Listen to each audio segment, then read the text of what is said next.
Ladies and gentlemen, Jeffrey Rosen.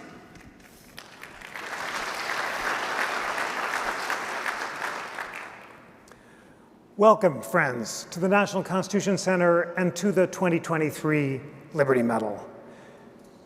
We're gathered here on Independence Mall, the birthplace of American liberty. And we're fortunate to have the greatest view in America of Independence Hall, where the Declaration and the Constitution were written. So, as we prepare to honor David Rubenstein and Judy Woodruff for their contributions to liberty, let's inspire ourselves by gazing out at Independence Hall and thinking about the words of the Declaration. In 1776, we the people declared the following self-evident truths: that all people are created equal, that we are endowed by our Creator with certain unalienable rights, that among these rights are life, liberty, and the pursuit of happiness, that to secure these rights, governments are instituted among men, deriving their just powers from the consent of the governed. Three big ideas: equality, natural rights, and government by consent. 11 years later, on September 17th, 1787, the delegates to the Constitutional Convention fulfilled that promise, assembling once again in Independence Hall to institute a more perfect union in order to secure the blessings of liberty to ourselves and our posterity. The Constitution achieves its purposes with three more big ideas: creating a democratic republic founded on separation of powers, popular sovereignty, and the rule of law. Now, as it happens, today is the 236th anniversary of the first Federalist paper, which Hamilton wrote to defend the Constitution and which was published on October 27th, 1787.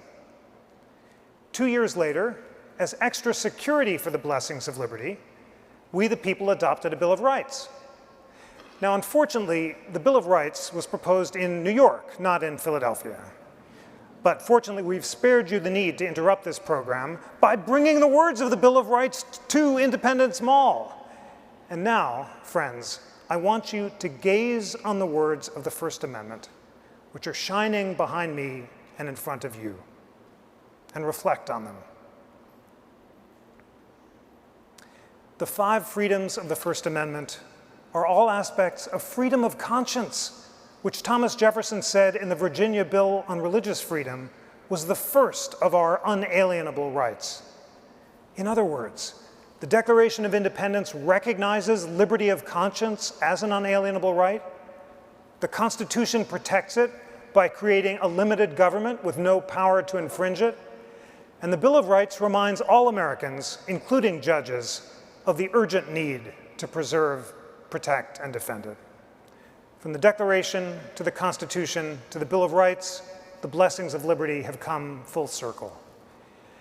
It just blows my mind every time we begin a program here that we feel the electric connection between Independence Mall and the shining words of the First Amendment. There is no more inspiring space in America to be reflecting on the connections between the Declaration, the Constitution, and the Bill of Rights. To paraphrase Franklin Roosevelt, this is a place of national consecration. And that's thanks in part to the first of our Liberty Medal recipients, David Rubenstein. The First Amendment tablet, as many of you will remember, used to hang at the Museum in Washington, D.C. And when the Freedom Forum was looking for a new home for it, it was David Rubenstein who suggested to Jan Neuwirth that the tablet should come to Philadelphia.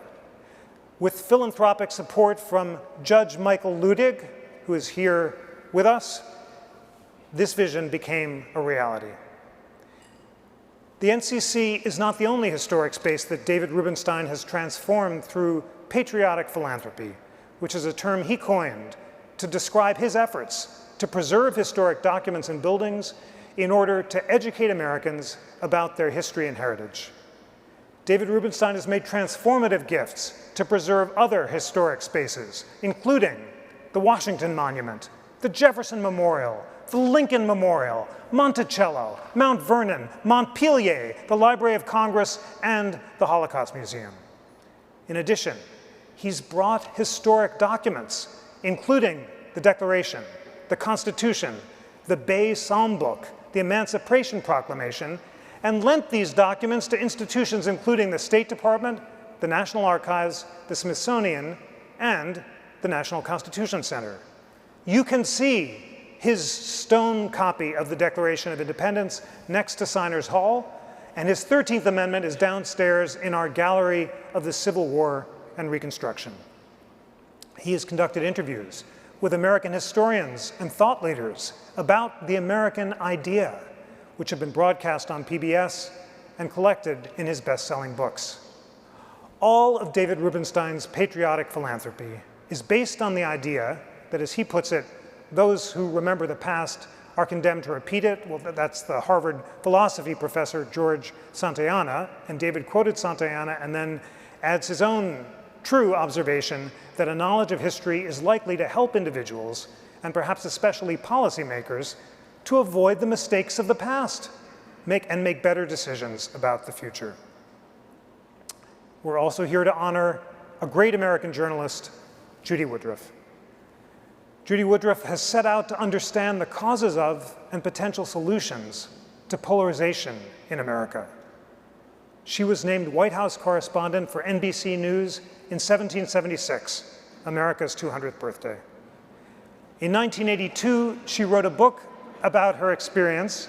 This is Judy Woodruff at the White House, and the same year she joined PBS, where she continued White House reports for the NewsHour.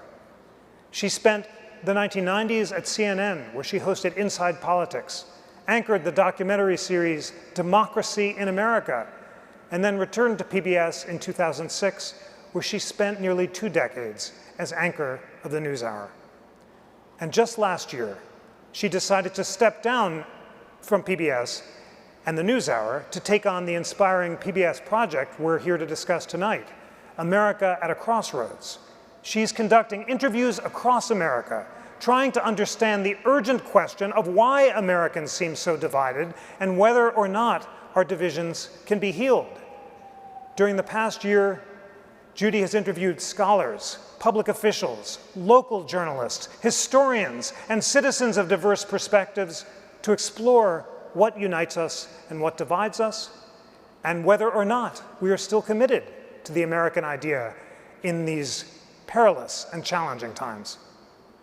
As Judy put it, I want to listen to the American people themselves in cities, small towns, and rural areas, from one end of the country to the other, and to ask them about their hopes and fears, how they see their role as citizens, and to have long conversations with people who've given these questions careful thought.